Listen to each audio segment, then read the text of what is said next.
Do more by doing less. With me, Charles Alexander, for small business owners, startups, and busy folks. Looks like you've been missing a lot of work lately. I wouldn't say I've been missing it, Bob. What do you mean funny? Funny how? How am I funny? Clark, that's the gift that keeps on giving the whole year. I was sitting in the lobby of our church, and I was exhausted. Well, instead of actually going into the sanctuary to hear the preacher that Sunday, I just sat there in one of those old-timey church chairs that sit straight up, that look terribly uncomfortable, that have the red velvet cushion that hadn't been worth anything for years. And I didn't doze off, but I went into a trance. So this was, well over a decade, probably two ago. Sarah and I had really gotten involved in a small church. We had just gotten married. We had church shopped all over the place. By the way, church shopping, oh my, especially here in the South, big deal. You find all shapes and sizes. Anywho, we finally settled in on one. And not only did we go to church, we wanted to be involved in the church. Great. It's a Methodist church. Have tons of boards, tons of committees, tons of opportunity to serve. And that's the way people would always tell us. So we didn't have kids at the time and thought, yeah, let's do it. Let's be helpful. We went from pew warmers to, I was immediately on 3 committees. And God forbid they found out I did any kind of like business coaching, because they thought, well, then you should be on this one. This is the finance committee and the admin board. And okay, fine, whatever.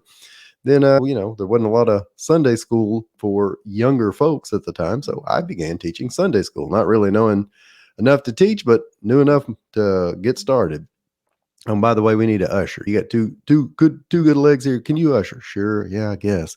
Hey, we got room at the inn this Sunday. Well, what's room in the inn? Well, it's where we take 12 homeless men and give them a place to stay while it's cold outside. Well, you can't really turn that down. I mean, Jesus wouldn't. You got to do that. Well, do I still need to serve on these boards? Yeah, we still need you there too. Okay. Well, hey, Charles, we really need somebody to drive the bus. And my bus is one of those old school short buses that would go to all of the little old folks' homes and pick them up and bring them to church. Golly, I'm doing this, and this. I don't really think I can. Well, Charles, I prayed about it, and it's just weighing heavy on my heart. So just pray about it before you say no. Okay. By the way, nobody ever tells you to pray about something if you say yes to it. They just turn you loose and let you do it. You say no, suddenly you got to go talk to God. And how are you going to turn that down? I mean, little Miss Wilson, little Mr. Smith, you going to not bring them to church? So, okay, I did it. And it wasn't just me. Sarah had jumped in on committees, and she was over the children's programming stuff, even though we didn't have kids. We were working harder at church than we were our jobs.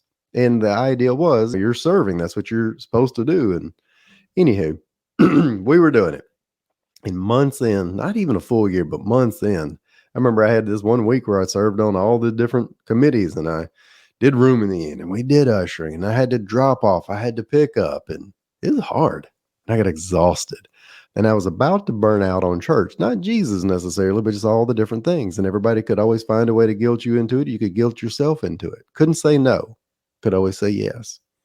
Fun fact, Warren Buffett, the Oracle of Omaha, said, the difference between most successful investors and entrepreneurs of all time is that the people who are really successful say no to almost everything. And we hear so often that you don't know where your next opportunity is coming from. You don't know what's right around the corner. Have a yes day.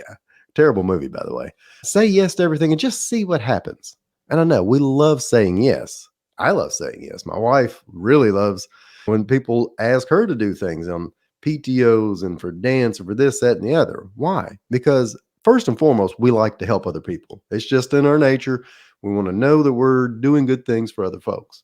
Secondarily, saying no is hard. You don't want to be the bad guy. I mean, I don't want to be the person that can't be relied on. And thirdly, we like to say yes instead of no because we like to feel needed. You'll see this a lot out of people who have recently retired. They're lost for a while. They don't know what they're supposed to do next. My dear old dad floated around for about a year trying to find his way. He's a very successful entrepreneur, but after he quote unquote hung it all up, it's like, man, what am I supposed to be doing?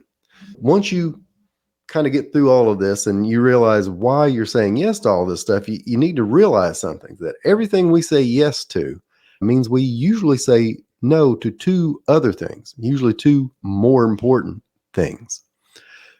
We say yes to too many items in our lives that don't produce the results we're looking for, don't help us meet our goals, that don't help us help other people. They're just things that have been added. And we're more stressed than ever. We're more tired than ever. We got too much going on. We got to say no to some stuff. So let me give you a personal example here outside of the church example. So recently, my beautiful wife, Sarah, decided that she needed to kind of figure out what's going on with some health and wellness stuff. Nothing major, but figured out it's probably stuff we eat, which I'm sure there's plenty of podcasts could tell you on what you should or shouldn't be eating. But she got to a point where after she had done the right thing, she had felt better than she had ever felt in her life. There were no headaches, no tummy troubles. She could focus more clearly. What'd she do? She went to go see the local holistic doctor that it takes 9 months to go see, witch doctor. And he put her on a detox diet. We were about to start saying no to some stuff. And by we, I was doing it vicariously through her. So what do we have to say no to? So in week 1, no dairy, no gluten, no chicken, no red meat, no sugar, no alcohol. Oh, no. No caffeine. By the way, don't ever go cold turkey off caffeine. I've done that once before. Terrible results. What you do is you have to start weaning yourself off of it. And what we did was mixed in decaf with a caffeinated over like a 5-week period until it was all decaf. So that was week 1. Kind of tough, but got through it. Week 2, same stuff, none of the fun things, and then no fruit other than apples and pears, and no vegetables that weren't leafy green. That was really tough. Week 3, same as week 2, started to get a little easier. And then week 4, you can start adding in some organic free-range chicken raised by a woman named Olivia in the Himalayas. Great. And that chicken costs $700 a pound, I think, made out of gold. Anywho, we had to undo as many things as humanly possible. I had to say no to a lot of stuff. What was the trade-off? And I have people that will argue with me before ever hearing the trade-off. So, well, that's just not worth it. Life's meant to live. And if I have to have a little sugar and I have to have a little caffeine, have my red wine, then so be it. And yeah, listen, look at the end result. And her end result, she felt better than ever. She could focus. She didn't have headaches, stomach issues. And the idea of elimination diet, you start adding back the things you said no to, and then you can figure out what you can pick and choose. What can you keep that you had eliminated? Every time we said yes to one more piece of pizza or one more good old cold IPA, we were saying no to maybe feeling good or focus. Both of those are issues, by the way. You get to make choices at that point. You can still say yes to some things, but do your own elimination diet. So let's look at some of the external things you could be saying no to and some of the internal things that you could be saying no to. And then I want you to try an experiment. Do your own elimination diet for just a week, maybe 2 weeks. Yeah, do it for 2 weeks. And then you can decide, do I like what free time I had? Do I like how I felt without the additional burden or task? Or do I not like it? And then I can compare. For example, this board or committee that somebody has begged you to serve on, and every one of us had this pending board or committee that we're asked to serve on, or maybe you're already on one, maybe you're on 5, and that's kind of the problem. And you think about all the time and the effort and the energy you spend on these boards and these committees and helping other people, which is great, what you're meant to do. But at some point, all of that time, that effort, and most importantly, the energy adds up. It takes away from other things that you want to be doing. I spend a lot of time helping people create their ideal schedule, to create this 4-day work week that makes them so happy. Well, you can have that, and you have to decide what that result is. And then if you let anything else pop in, that means you're taking away one of those things. So every board or committee you're on, I hope it does help. I hope it is what you should be doing. But understand, if you serve on that, that means you're telling your spouse, your kid, your client that is paying you money, I'm not going to help you though, because I'm going to help this group instead. It's not always that clear of a definition, but that's kind of how it goes. So also say no to the guy that just reached out to you on LinkedIn and said, hey, let's partner together and leverage our resources and build synergy. By the way, people are trying to win buzzword bingo when they reach out and want to pick your brain. And that may be an opportunity. But think back to the last 5 of those that you said yes to a virtual coffee with, and how many of them just turned into sales pitches or went absolutely nowhere? You can say yes to it, but you have to measure it out. Is it worth it? And for those folks, I like to try to qualify them as much as humanly possible. Hey, I'm pretty booked right now. Can you give me an agenda of some of the things you want to chat about? And if they say, well, I just like to chat and get to know, sometimes they just have to say no.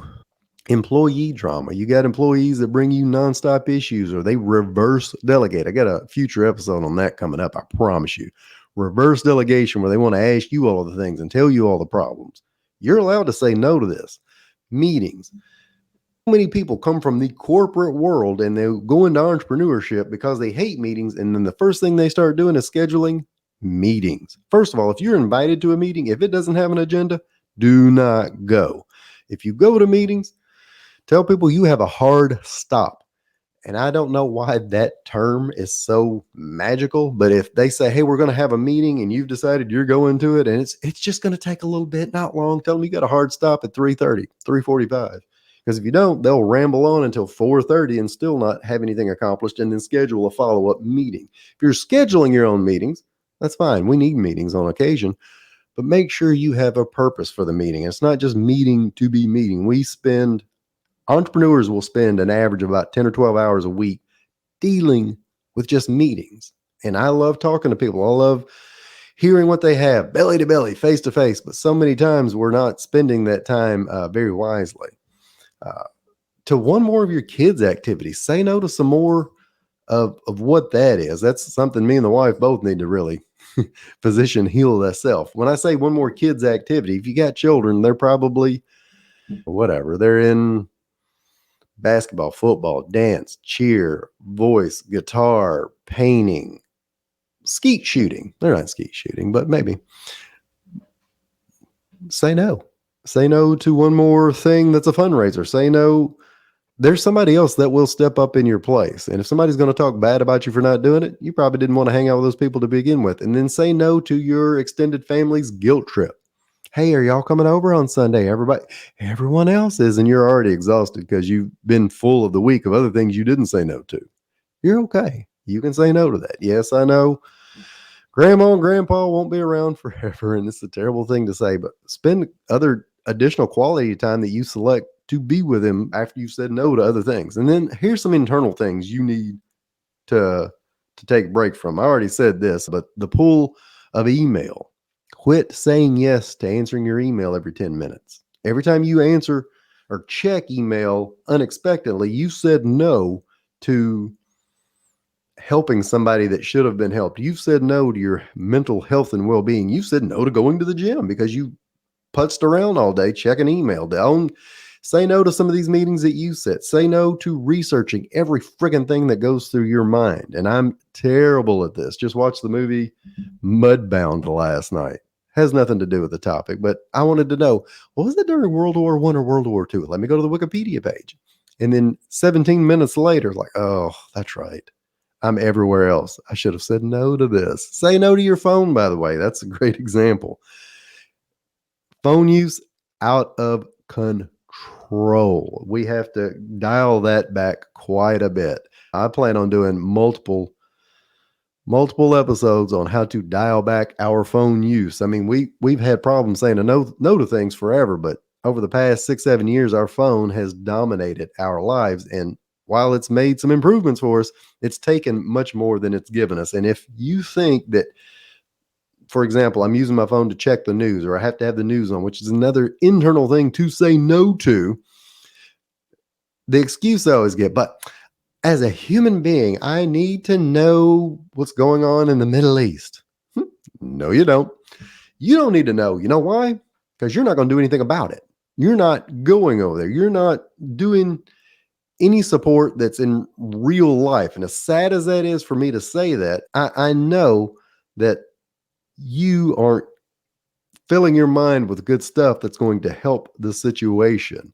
I've got my own client right now. He's in a, never mind, we'll skip that topic. So you need a break. You need to start saying no to some stuff. This would be like going to the gym twice a day and lifting the heaviest weights possible with the same muscle group. If you just keep going over and over, you'll make a little progress at the beginning, but then you'll start to fail. If you like filling every minute of every day, compare it to running a marathon. How would running marathons daily work for you? How would eating a buffet at every meal work for you? That's what we're doing when we say yes to so many things. We're just going wide open all the time. And people will tell me, Charles, I need to be busy. I need to be productive. I don't like having idle time. Your brain needs it. Your body needs it. Your mental health and well-being need it. It just sounds cute to be busy all the time because it gives you the excuse of not having to say no. And then you can pretend like you're being productive or being, a good citizen.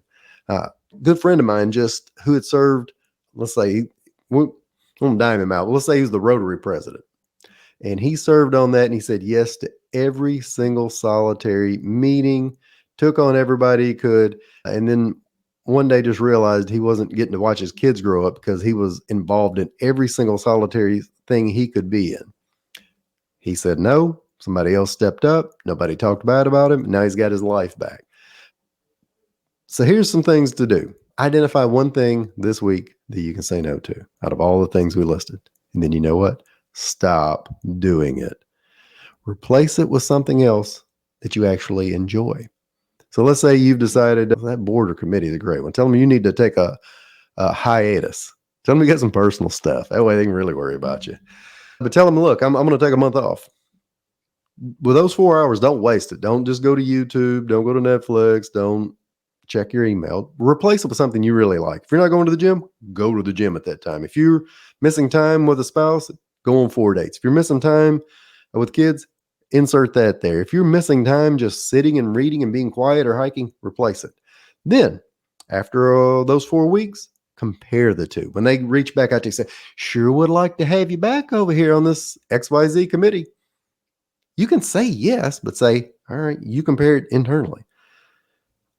Am I really making that big of an impact? Do they really need me? And then compare it to, well, do I want to skip those dates? Do I want to skip that time going to the gym? Do I want to skip that time with my kid? And then once you have a basis of comparison, you can decide what you say yes to. But keep this in mind. Anytime you say yes to one thing, I promise you, you're saying no to 2 more important things. All right. Well, Sarah didn't have to go hardcore forever on the elimination diet. We've added some things back, and sometimes I think we've added too many things back, but at least we know what the triggers are now, and we can make a wise decision based on that. And as far as church goes, sad to say, I got burnt out at the little church because they would guilt you into everything humanly possible. They didn't mean to. It's just habit. Now we go to the mega church, and I'm kind of back to being a pew warmer and need to probably get re-involved. But saying no has worked out. Now I can start saying yes to the things that I decide. Wait. Don't run off just yet. Do me a big favor. Hit the little plus sign to subscribe. Scroll down wherever you are and leave a very honest 5-star review and tell other people why they should be listening. And if you don't, an angel may in fact lose its wings. True story. Have a great day.